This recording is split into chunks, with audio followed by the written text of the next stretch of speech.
Chapter 6. "Hurry up with that," Panzer said from the hotel bed. Garth rolled his eyes and cursed. "What was that?" Panzer asked. "Nothing, Panzer," Garth replied. "I'm almost done." He looked over his shoulder at the colorfully dressed young man on the bed. Panzer was flipping through channels, apparently bored out of his mind. But how could he be bored?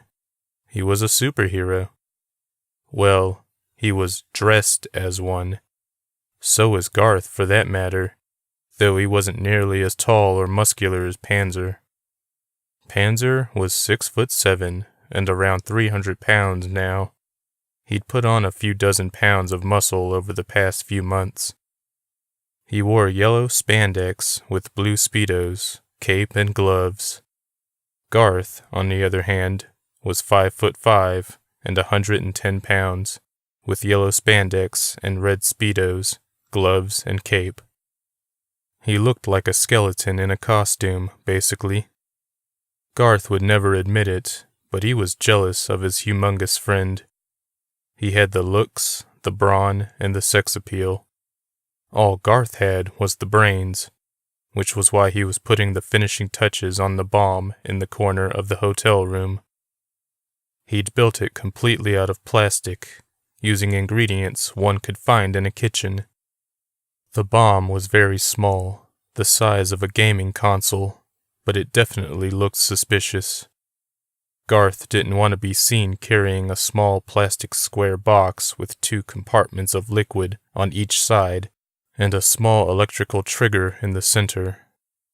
But Panzer said he had a plan for carrying it in plain sight without anyone noticing. Making the bomb was Panzer's idea, after all. "Everything will change after this weekend," Panzer said as he got up and walked to the bathroom.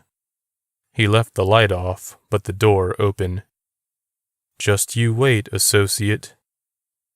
Garth heard what sounded like water from a fire hose shooting into the toilet. "A giant body and a monster dick," he murmured. "Some fucks have all the luck. And I'm not the associate, you are." "What was that?" Panzer called from the bathroom. "Nothing," Garth replied, and then whispered, "Damn your ears." Panzer laughed as he pissed. "I might check out the gym while I'm here. I could really use a workout." Garth ignored that last part. The behemoth was right, though. Things would change. This was their first time outside California, and their best chance to meet Cassandra Fairchild. As if it wasn't already obvious, Garth didn't like the woman. He was making a bomb, after all. This was Miss Fairchild's first convention, and the best chance for him to get close to her. Though Garth had held a grudge against the woman, he wouldn't have thought of killing her if not for Panzer. Panzer was an interesting guy, and so difficult to pin down, personality-wise. On one hand, he was a sex fiend who obsessed over sculpting his body to peak physical condition. On the other hand, he was a geek who loved comic books and anime. Garth owed Panzer everything. Garth stopped what he was doing and simply sat there on his knees, looking at the plastic box filled with blue and green liquid. What was he doing? His heart hammered in his chest as he truly thought this through. He only wanted to kill Fairchild. He'd built the bomb so it would create a close proximity explosion. If he played his cards right, no one other than Fairchild would die. Panzer came back out and patted Garth's shoulder softly. "Just make sure that," he pointed to the bomb, "is ready." "What if we're caught?" "No one will catch us. There aren't any fingerprints on the bomb, and no one will ever see us with it. We'll plant the bomb at the panel, watch it go off, and then leave with everyone else. It's the perfect plan."